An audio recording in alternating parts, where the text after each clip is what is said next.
안녕하세요. 인재중령입니다. 오늘은 제가 그동안 해외여행을 다니면서 직접 경험했던 에피소드들과 사고 이런 것들을 말씀을 드리면서 여러분들이 앞으로 해외여행을 다닐 때 유의할 점 그리고 상황 대처를 어떻게 할 것인가에 대해서 조금이나마 도움이 될까 해서 이 영상을 만들었습니다.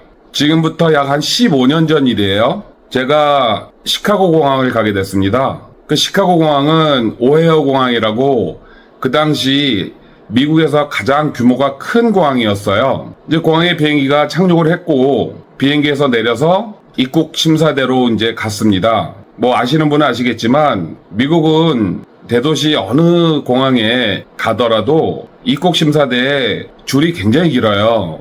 그날도 아무 생각 없이 이제 비행기에서 내려서 입국 심사대에서 줄을 서고 있었거든요.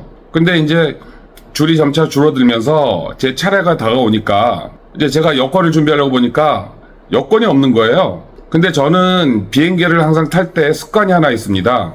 왜냐하면 비행기를 탑승할 때 그 입구에서 승무원들한테 여권을 보여주잖아요. 탑승권하고 같이. 그 앞좌석에 달린 주머니에다가 제가 항상 여권을 집어넣어놔요. 거기다 보관해놓고 왜냐하면은 그 당시에는 나라별로 해서 이렇게 입국 신고서를 작성하는 것들이 많았거든요. 그러다 보니까 거기다 껴놓고 중간에 승무원들이 다니면서 뭐 입국 신고서라든지 세관 신고서 이런 것들을 나눠줄 때 이제 그걸 받아가지고 작성을 하고 그리고 이제 여권에 끼워놓고 다시 앞주머니에 보관을 하거든요. 근데 그날은 그 앞주머니에 꽂아놓고 제가 그냥 나온 거예요. 그리고 아무 생각 없이 그냥 줄을 서고 있다가 내 차례가 다가오니까 그때서 이제 여권이 없어진 걸 알았죠. 보니까 뒤에 벌써 줄이 한 다섯 줄이 쓴 거예요, 이미. 그 제가 거기서 뭐 비행기로 돌아갈 수도 없고, 한참을 걸어 나왔는데, 그래가지고 보니까 거기 공항에 보안요원이라 하나, 경찰이라고 하나, 공항경찰, 이런 제복을 입은 분들이 다녀요. 그래서 내가 그 흑인 여성분을 불렀죠. 서가지고, 비행기 좌석에 내가 그 앞주머니에 여권을 두고 온 것 같다. 얘기를 했죠. 근데 그 당시만 해도 이제 입국 신고서를 작성을 하니까 제 좌석 번호를 기억을 하고 있었어요, 마침. 그래서 이제 그분한테 좌석 번호를 알려주고 말을 했더니 그분이 무전기를 꺼내서 어디다 무전을 치더라고요. 그러고 나서는 한 10분 정도 있으니까 여권을 갖다 주는 거예요, 다른 사람이. 이제 우리가 타고 온 비행기가 승객들이 다 내렸을 때 청소하는 요원들이 들어가나 보더라고요. 그러니까 그쪽 청소 요원의 어떤 분하고 무전을 친 것 같아요. 만약에 그 당시에 제가 그 좌석 번호를 기억을 못했다라면 그 200 몇 석 그걸 다 일일이 뒤져야 되잖아요. 그러면은 찾기도 힘들었을 뿐더러 찾는데도 시간이 굉장히 오래 걸려서 저는 아마 그 입국 심사 줄에서 굉장히 시간을 많이 허비했을 거예요. 두 번째로 제가 말씀드릴 거는 그 당시에 한 5박 6일 일정으로 LA를 방문했었는데 귀국하는 날, 그 짐을 챙기고 나가려고 하다 보니까 여권이 들어있는 그 조그만 가방이 안 보이는 거예요. 한두 시간 안에 이제 공항을 나가야 되는데, 그래서 기억을 막 더듬어 보니까 그 전날 제가 한국 식당에 가서 식사를 한 게 기억이 나더라고요. 그래서 제가 바로 택시를 불러서 그 식당을 갔어요. 근데 그 아침 시간이라서 그런지 식당이 문이 잠겨 있더라고요. 아무리 두들겨도 나오는 사람이 없고 하는 수 없이 다시 호텔로 돌아왔죠. 그러고 나서 혹시 몰라서 제가 그 호텔 프론트 데스크 내려가서 물어봤습니다. 혹시 습득물이 있는지를 좀 확인해 달라. 그러고 했더니 그쪽에서 여권상의 이름하고 뭐 생년월일하고 뭐 연락처 물어보더라고요. 그 자기가 알아보고 다시 연락을 주겠다. 그래서 저는 밑져야 본전이다 하는 심정으로 거기다 얘기를 한 거고요.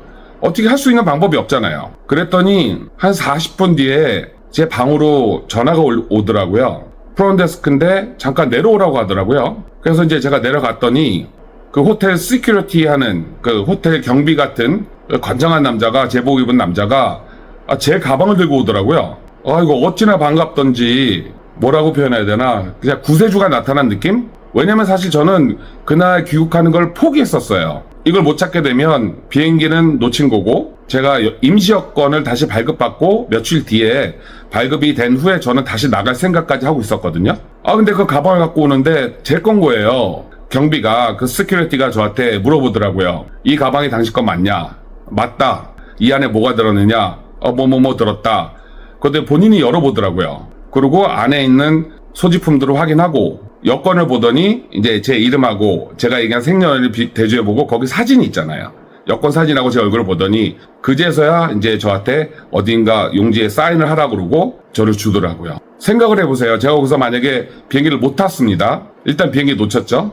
그리고 두 번째, 호텔을 연장해야 되잖아요. 왜냐하면 임시 여권 발급하는 게 최소 3, 4일이 걸리거든요. 그러면 3박 또는 4박을 제가 또 호텔을 체류 연장을 해야 돼요. 경비가 들어가겠죠. 3박 4일 동안 제가 또 나가서 뭘 사 먹으면 또 경비가 들고 총 영상까지 왔다 갔다 교통비 발생되고 저에게는 큰 뭐 경제적, 시간적 이런 손실들이 오는 거예요. 그래서 제가 이제 그걸 돌려받고 물어봤어요. 이걸 어디서 습득했느냐. 그 전날 보이스톡으로 친구하고 통화를 굉장히 오래 했었어요. 그러고 나서 가방을 옆에다 그냥 둔 채로 핸드폰만 들고 올라왔던 거예요. 그래서 그분들이 하는 얘기가 제 가방을 그 외부에 있는 벤치에서 어떤 손님이 그거를 습득을 해서 호텔에다 그거를 맡겼다는 거예요.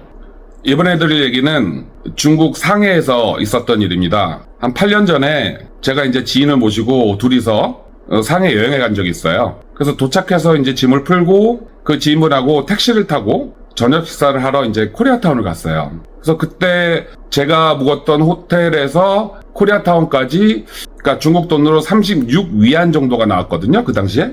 그래서 이제 그분하고 식사하고 그 호텔로 도착할 즈음에 매달기를 보니까 48원이 찍혀 있는 거예요. 그러면 뭐 그렇다고 길이 막혔던 것도 아닌데 그러니까 정확히 12위안 정도가 더 나온 거죠. 요금이.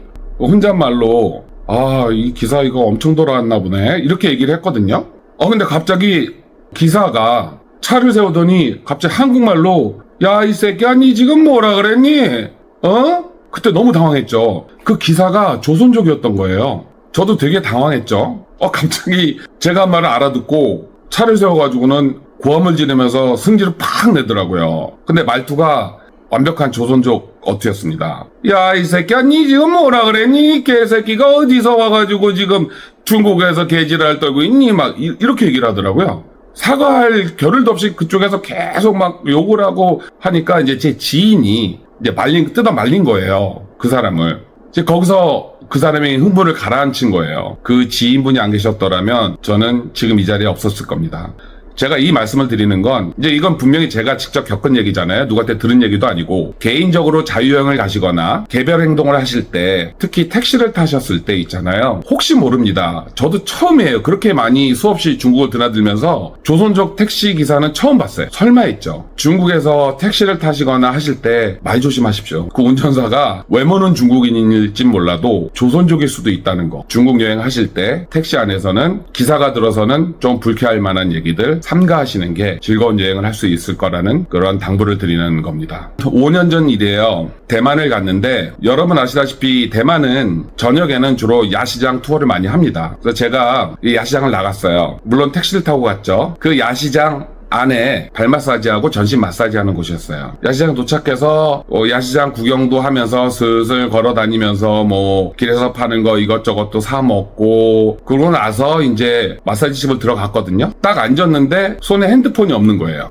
큰일 났다. 제가 택시에서 내린 지 이미 한 3, 40분이 지났어요. 그래가지고 마사지 가게 그 주인인가 뭐 점장 정도로 보이는 분한테 얘기를 했어요. 국제전화를 내가 1분만 하겠다. 그리고 내가 비용은 주겠다. 그렇게 사정을 하고 그 가게 전화로 제 핸드폰을 전화를 한 거죠. 전화를 받더라고요. 그 택시 기사라는 거예요. 들어보니까 기다리고 있는데 그 택시가 오더라고요. 그래가지고 기사가 그걸 딱 그냥 내주는 거예요. 이제 제 얼굴을 아니까. 그래서 제가 너무 고마워서 그 대만 돈 400달러를 드리고 그리고 폰을 찾아서 다시 이제 발 마사지 집으로 와서 제가 1분 정도 통화했잖아요. 국제전화.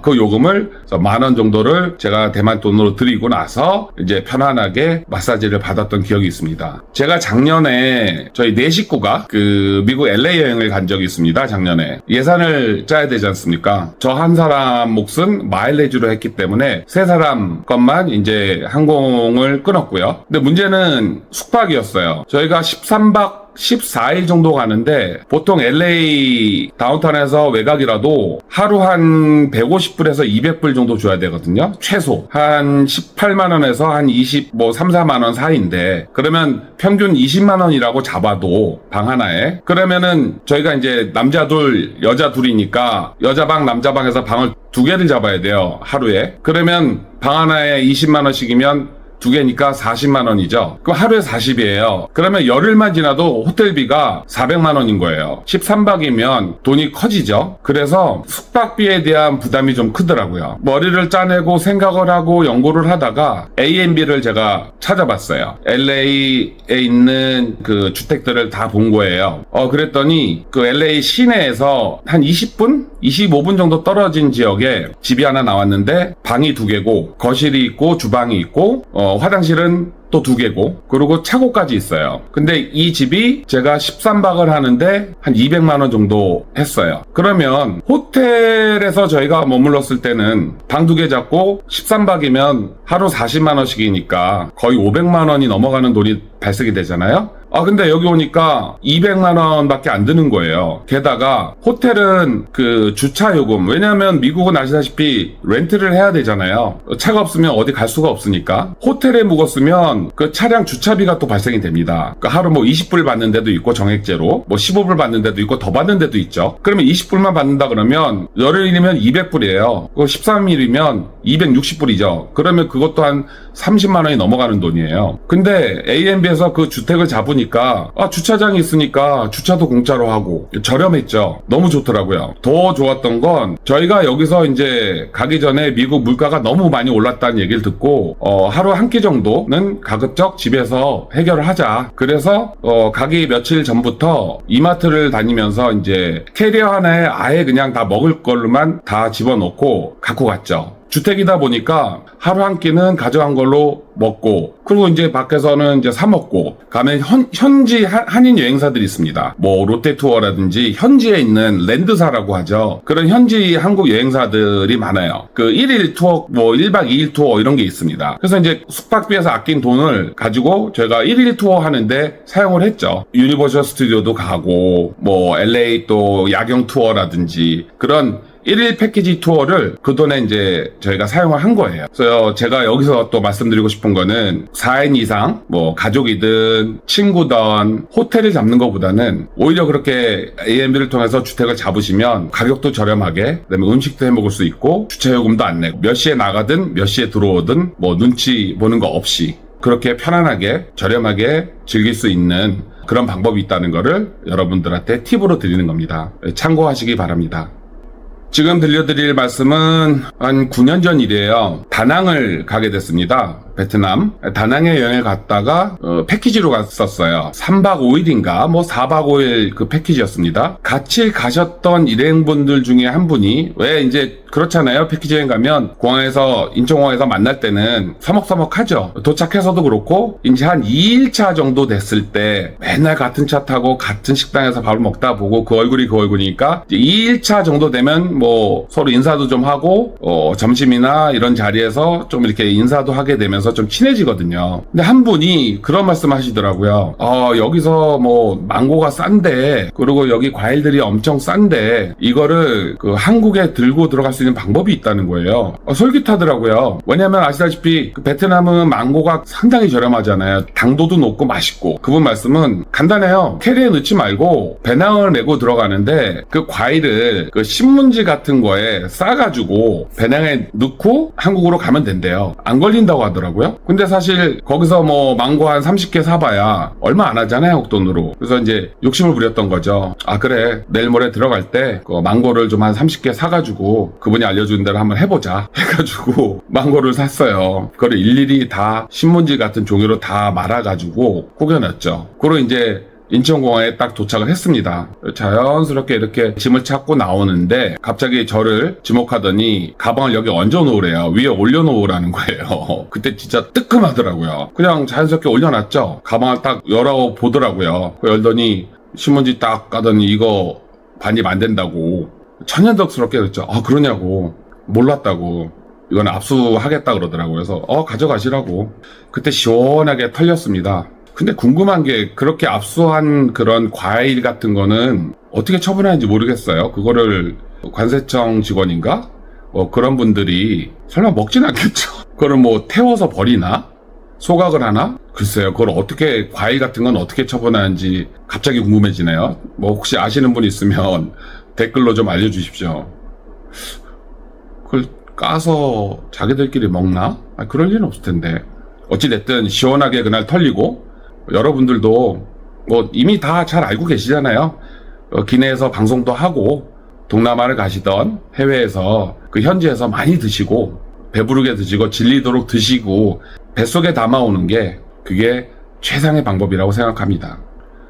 이제 여러분들도 뭐 개중에는 알고 계시겠지만, 그러니까 그게 1990년, 89년, 90년, 91년 뭐 이때쯤 얘긴데, 그때는 아시는 분 아시겠지만 그 대한항공이건 어떤 국적기가 뜨던 비행기 안에서 흡연을 할 수가 있었어요. 그러니까 체크인을 할 때 흡연석 드릴까요? 비흡연석 드릴까요? 물어봐요. 그러면 이제 내가 흡연자다 그러면 뭐 흡연석 주세요. 그러면 어떻게 구분이 됐냐면 비행기의 반 정도, 반 아니면 한 3분의 2 정도, 앞에서부터 반 또는 3분의 2 정도가 여기는 다 금연석이에요. 비흡연석. 그리고 그 줄 뒤에부터 끝까지가 흡연석인 거예요. 처음에는 저도 그래서 흡연석을 끊고 그 흡연석을 끊고 타면 이렇게 비행기 좌석이 이렇게 있잖아요. 보통 이쪽에 2개가 있고 가운데 4좌석이 있고 저쪽에 또 오른쪽에 2좌석이 있고, 그러면 이제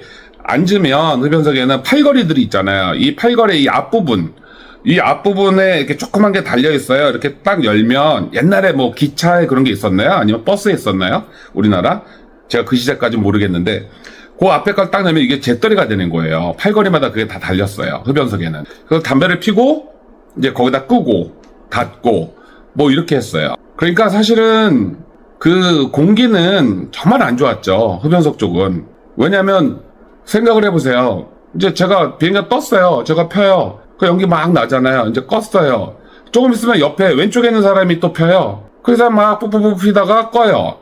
좀 있으면 또 오른쪽에 있는 사람이 또 펴요. 근데 그러니까 막 계속 연기는 자욱하게 되는 건데, 그것까진 좋아요. 밥 먹을 때가 되면 정말 힘들더라고요. 기내식이 나오잖아요. 쭉 돌면서. 그래서 이제 막 기내식을 다들 먹잖아요.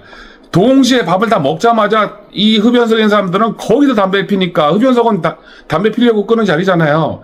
와, 기내식 딱 이제 다 먹을 쯤 되면 하나 둘씩 이제 막 담배를 피워서 하는데, 거의 뒤에 있는 사람들이 다 같이 피니까 이건 무슨 방독면이 필요할 정도로 동시에 그렇게 뿜어대니까 그런 시절이 있었습니다. 그때 사실 지금 생각해보면 승무원들이 되게 힘들었을 거예요. 뭐 그 당시 그분들이 개중에는 담배를 피시는 승무원도 있었겠고 아닌 분들이 더 많았겠죠. 그 담배 안 피시는 그분들이 그 뒤에서 얼마나 힘들었겠어요.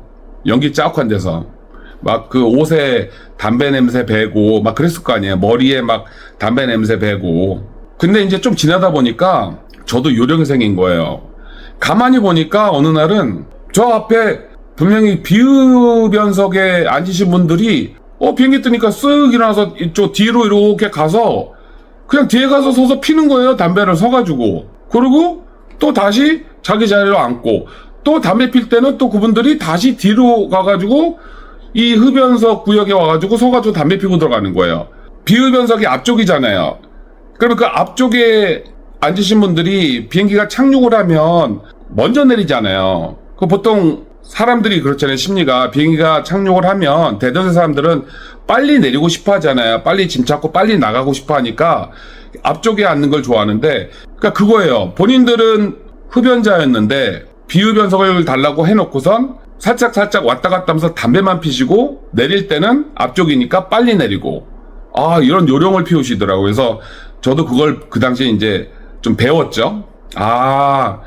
저런 게 있구나. 그래가지고 저도 이제 어느 순간부터는 비흡연석 달라, 담배 안 핀다 해놓고서 앞자리 받아놓고 담배 필 때는 뒤에 가서 담배 피고, 그렇게 왔다 갔다 하면서 지냈던 시절이 있었습니다. 이거는 요즘 젊은 친구들은 상상도 못할, 비행기 안에서 어떻게 담배를 피지? 뭐 마치 거짓말처럼 들리실 텐데, 싫어합니다. 그런 시절이 있었고 몇 년 안 됐어요. 그래서 그런 또 이런 재밌는 얘기들을 여러분들한테 들려줌으로써 현실과 동떨어진 또 앞으로는 영영 경험하지 못할 뭐 이런 얘기들을 제가 그냥 두서없이 여러분들한테 들려드린 겁니다. 그냥 재밌게 들으셨으면 좋겠습니다. 마지막으로 제가 이제 들려드릴 얘기는 홍콩에서 있었던 일이에요. 제가 그해 연말 연시에 홍콩을 가게 됐어요. 홍콩 관광을 하고 이제 돌아오는 비행기가 밤 비행기였습니다.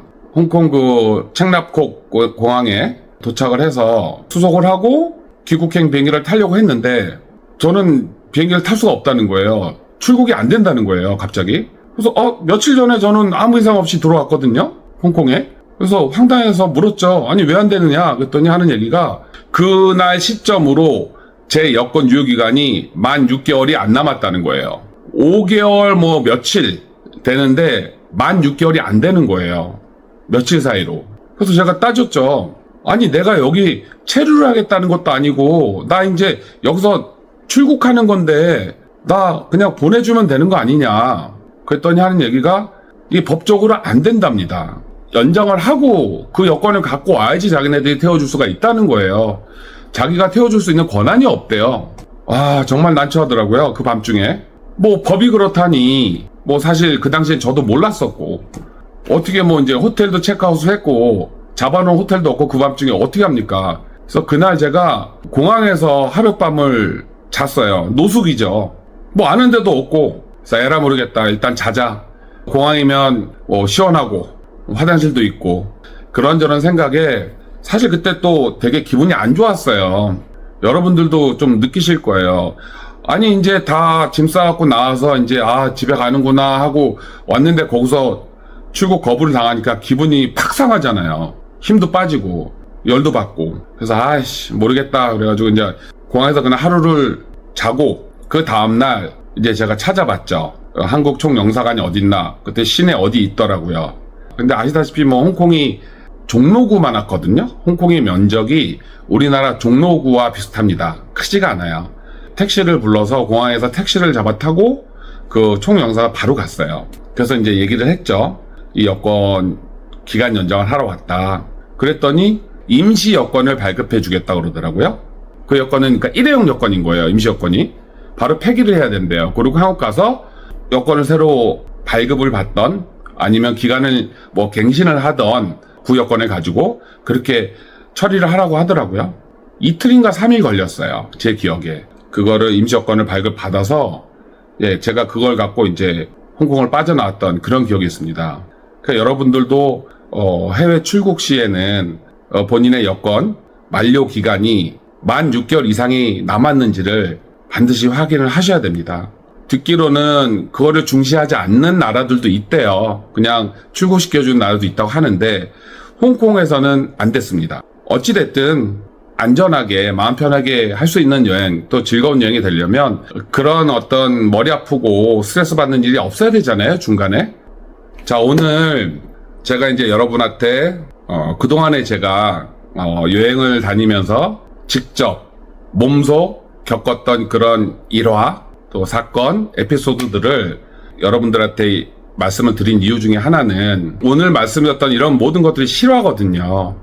여러분들한테도 발생할 수 있는 그런 일들일 수도 있어요. 여러분들이 여행을 하시거나 또는 뭐 출장을 가시거나 해외에 나가실 때 또 해외에 나가셔서 조심하시고 조금 더 신경을 좀 더 쓰시라는 그런 의미에서 제가 이렇게 저의 과거의 어떤 일들을 말씀을 드렸던 겁니다. 오늘 이렇게 제가 주절주절 여러분들한테 말씀드렸는데요. 끝까지 들어주셔서 감사드리고 좀 도움이 될 수 있는 그런 내용이 되었기를 기원합니다. 저는 오늘 영상은 여기서 줄이고요. 다음 영상에서 다시 인사드리겠습니다.